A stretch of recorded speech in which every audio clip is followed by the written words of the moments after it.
자, 10번째 썰 한번 가보도록 하겠습니다. 댓글 커튼 치고 영상 제목 돈 많아 먹고 살만하면 싸울 일이 별로 없어요. 다 돈 없어 싸움이나 불화가 생기죠. 라는 영상에 달린 댓글입니다. 여러분 돈 많아도 싸웁니다. 돈 많아 싸우는데 격렬하게 안 싸울 뿐이에요. 아니 사람이 어떻게 안 싸우고 살아.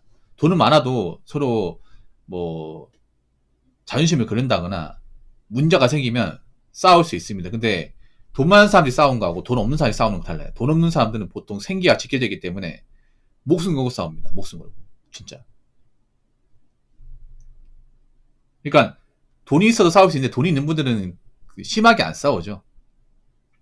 사회적 체면도 있고 뭐 내가 굳이 막 돈이 아쉬운 상황이 아니니까. 근데 돈이 없는 분들은 돈이 없다 보니까 되는 게 아무것도 없거든. 그래서 멘탈이 안 좋기 때문에 싸우면 좀 심하게 싸워요. 보통 제가 이제 어릴 때 이제 돈이 없다 보니까 좀 어려운 동네 많이 살았거든요. 가난한 동네 많이 살았는데 그 가난한 동네 가보면 항상 그 구멍가게가 있어요. 이 구멍가게 가면요 어떤 일이 벌어지냐면 저녁 무렵에 이제 거기서 술 마시고 막 싸움이 벌어져. 별 얘기도 아니야. 누가 한 명이 좀 시비를 걸어서 그러면 술병 가지고 머리 때려 이게. 상업고 하면서 멱살잡이 따는 거 막 피나고 하는 거야 이게. 그래서 막 밑에 맥주 깨진 병, 소주 깨진 거 하고 잔 뒹굴어 이게. 막 그랬던 걸 본 적이 있거든요. 그래서 돈이 없는 사람은 정말 심하게 싸워요. 네. 주먹 다짐하는 경우 많이 있어요. 네. 그런 거 어릴 때 많이 봤거든. 그러니까 돈이 없어도 폭력을 많이 쓴다는 거. 일단 중요한 게. 폭력을 많이 쓰고 대화를 해결이 안 된다는 거. 그리고 돈이 없어서도 그런 범죄를 할 가능성이 크다는 거예요. 왜냐하면 사람을 때리는 것도 범죄죠, 여러분. 사람을 때려가 상처를 내면 상해죄죠, 상해죄. 네. 상해죄도 범죄죠, 여러분. 엄연한 범죄입니다. 여러분 혹시 그 옛날 영화 중에 혹시 아실지 모르겠는데 옛날 영화 중에 아주 유명한 영화가 있습니다. 미국 영화인데 길버트 그레이프라는 영화가 있습니다. 혹시 아십니까? 아, 모르시나? 이거 정말 유명한 영화인데 정말 유명한 남자 배우 2명이 나왔습니다. 전설적인 배우 2명이 나왔어요. 누가 나왔냐 하면 그 조니 뎁 아시죠? 조니 뎁. 가이손의 조니 뎁. 네, 캐리비안 해적의 그 조니 뎁 맞습니다. 그분하고 타이타닉에 이제 레오나르도 디카프리오 네, 그 두 분이 나와요. 두 분이 주인공이에요. 형제로 나옵니다. 네. 거기서 조니 뎁 남자 주인공만 정상이고 나머지 가족은 다 비정상이야. 네, 비정상이에요. 그 식구가 많은데 조니 뎁 그 사람이 남자인데 둘째고 첫째가 누나는 일을 안 하고 이제 그 밑에 남자 동생이 있어요. 그 동생이 레오나르도 디카프리오인데 좀 정신적으로 안 좋아요. 그래서 좀 그런 자폐행동을 많이 해요. 말썽을 많이 부죠. 그리고 막내 동생이 있는데 막내 여동생은 싸가지가 없어요. 그리고 어머니가 있는데 어머니가 홀어머니야. 아버지가 돌아가셨어요. 근데 아버지가 돌아가신 충격으로 어머니가 살이 엄청 쪘습니다. 그 극 중에서 250kg가 나가는 걸 알고 있는데 그래서 밖에 못 나가요. 몸이 뚱뚱하고 하니까 사람들한테 이제 놀림 받을까봐 못 나가. 그 집안에서만 생활해요. 그런 가족의 무게를 이제 그 조니 뎁 남자 주인공 길버트가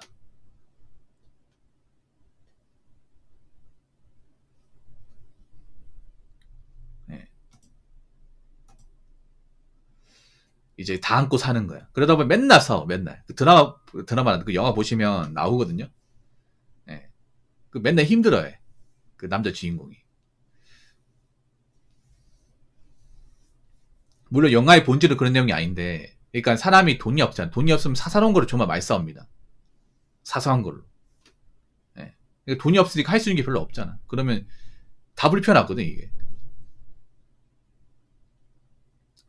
그 돈이 없다 보니까 매달 돈 나가는 거에 대한 어떤 스트레스와 강박관념이 장난 아니죠. 왜냐하면 우리가 살다 보면 반드시 나가야 되는 돈이 있습니다. 네, 나간 돈이 있어. 뭐냐하면 그 뭐 생활비 같은 거, 식비 같은 거 나가는데 아니 돈을 못 벌면 누가 돈을 냅니까 이게? 그렇지 않습니까? 그리고 제가 또 느낀 건데 보통 돈이 없는 집안에 아픈 사람이 있어. 아픈 사람. 뭐 신체가 안 좋다거나 아니면 이제 뭐 좀 장애를 가지고 있다거나 그런 케이스가 좀 많아요. 그러다 보니까 돈도 많이 들어. 돈도 많이 드는데 돈을 많이 벌지 못해. 돈을 벌어도 그 가족들이 이제 병원비나 아니면 치료비로 돈이 나가다 보니까 돈을 모을 수가 없어. 돈을 모을 수 없다 보니까 뭐 나아지지 않는 거야 이게. 그러다 보니까 뭔가 사소한 다툼만 생겨도 심하게 싸워 이게. 그래서 옛날 이제 골목길 같은데 이제 살다 보면 싸우는 소리가 다 들려 이게. 옆집, 윗집 다 들려. 우리 집도 막 싸우기도 하고 막 다 들립니다 이게. 그런 것도 많이 보고 자라서 저는 돈이 없어서 싸우는 게 어떤 건지를 너무 잘 압니다 이게. 너무 잘 알아. 그래서 사람이 돈이 없으면 행복하게 살고 싶어도 이게 참 힘듭니다. 행복하게 산다는 것 자체가 어렵습니다. 왜냐면 행복도 어느 정도 먹고 살만해야 행복을 유지하는 거지. 아니 뭐 전기세나 공과금도 못 내고 밥도 제때 못 먹고 주거환경도 안 좋고요. 뭐 집안 식구들이 열심히 사는 분들이 없어. 그럼 뭐가 행복하다는 거야 도대체? 어떻게 행복 유지한다는 거죠? 이 말이 안 되는 거죠. 그래서 어느 정도 먹고 살만해야 먹고 사는 딱히 불편한 게 없어야 부부간에 정도 생기고 가족간에 이제 서로 챙길 수도 있고 좋은 얘기도 많이 하고 맛있는 것도 많이 먹고 좋은 추억도 만들 수 있는 겁니다. 자, 댓글 한번 읽어보도록 하겠습니다. 확실히 돌이켜보면 아파트 대출금 있을 때가 부부간에 말다툼이 많았던 것 같네요. 대출금 다 갚고 여유가 생기니 말다툼이 줄은 것 같아요. 아, 그렇구나. 아, 결혼하신 분이군요. 일단 고생하셨습니다. 야, 요즘에 그래도 아파트 대출금을 다 갚는 분들이 있군요. 연끌 안 하셨나 봅니다. 연끌은. 연끌 안 했으니까 다 갚았겠죠. 근데 아파트 살 때 대출금을 안 받을 수가 없죠. 왜냐 아파트가 비싸기도 하고 아파트를 현금으로 살 수 있는 분들은 사실상 거의 없기 때문에 뭐 아파트 사면서 대출을 받는 건 당연하게 생각하면 당연히 이제 부부간에 자녀까지 생각한다면 아파트가 좋기도 하죠. 뭐 그건 틀린 건 아닙니다. 근데 이제 막상 대출받아서 갚으니까 너무 쪼들리는 거야 이게. 계산상으로는 뭐 매달 얼마씩 내서 뭐 얼마씩 벌어서 얼마씩 내면 가능하다. 계산상은 그런데 근데 막상 살아보니까 또 변수가 많이 생기죠. 네, 변수가 많이 생기죠 이게 부부간에. 네. 생각대로만 되면 얼마나 좋겠습니까? 계획은 뭐 매달 얼마씩 벌어서 얼마씩 내고 얼마씩 저축하고 하면 우리 충분히 살 수 있다 이렇게 생각하지만 막상 살아보니까 변수가 많죠 이게. 네. 이게 갚는 게 쉬울 줄 알았는데 막상 갚아 나가니까 숨이 턱턱 막히죠. 네. 막상 갚고 나니까 돈이 없어. 대출금 다 내고 관리비 다 내고 나니까 돈이 없어. 돈이 없으니까 부부끼리 할 게 없어요. 뭔가 불안해. 거기다가 막 직장 같은 것도 문제 생기고 하면 아무리 사랑하는 사람과 같이 있어도 이게 좋을 수가 없습니다. 이게 신경이 예민해져. 네.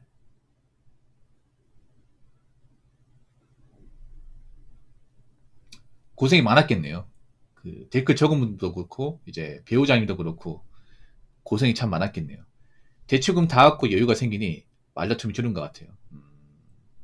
이제 다 갚으셨네. 야, 얼마나 오래 걸렸을까? 갚으면서 마음고생 많이 심하게 했죠. 많이 했죠. 야, 오히려 대출금 갚는데 이 정도 걸렸는데 연끌한 사람들은 도대체 어떻게 견딜까? 난 진짜 제일 궁금한 게 이분들도 이분들이지만 그 아파트 연끌하신 분들 있잖아요. 연끌하신 분들. 그분들은 어떻게 감당할까? 그분들은 어떻게 지금 위기를 겪고 나오고 있을까? 왜냐면 저분들은 아마 30년 만기 조건을 대출받은 게 아닌 것 같아요. 이 부부님들은 30년 조건 대출받은 게 아닌 것 같아. 일부만 대출받았는데 이거 갚는 것도 많이 힘들었다는 거죠. 근데 연끌하신 분들 30년. 워낙에 대출금이 크다 보니까 아직 갚으려면 한참 남았어요. 근데 금액도 커요. 이자도 장난 아니야. 거기다 벌이도 예전 같지 않아. 그분들도 어떻게 나올까? 예. 연끌하신 분들 중에 아마 그 부부 생활이 좀 문제 있는 분들 많을 겁니다. 이게 문제 생길 수밖에 없습니다. 왜냐하면 애초에 연끌한 아파트가 원금 이자가 정말 많이 나거든요. 거기다 물가도 많이 오르고 하다 보니까 거기다 이제 연끌하신 분도 월급쟁이에요. 월급쟁이. 근데 요즘 월급쟁이 사정이 안 좋잖아요. 뭐 둘 중에 한 명 직장 그만두면 발전 문제 생깁니다. 그러면 신경이 예민해질 수밖에 없어. 여유가 없다 보니까. 사람이 금전 여유가 없고 쪼들리게 되잖아요. 그러면 굉장히 스트레스 받아. 특히 여자분들은 쪼들리면 이걸 또 남자한테 분을 풀거든, 이게. 예. 그러면 남자도 힘들어요, 이게. 예민하다 보니까. 마음이 넓을 때 이해할 수 있는데, 마음이 뭔가 이제 여유가 없으면요. 왜 나한테 그래? 나만 힘들어? 아니, 집에 있으면 좀 편하게 해줘야 될 거 아니야. 회사에서도 그렇게 고생하고 왔는데 집에까지 봐가지고 뭐 어떡하겠다는 거야. 막 이런 식으로 싸운단 말이야.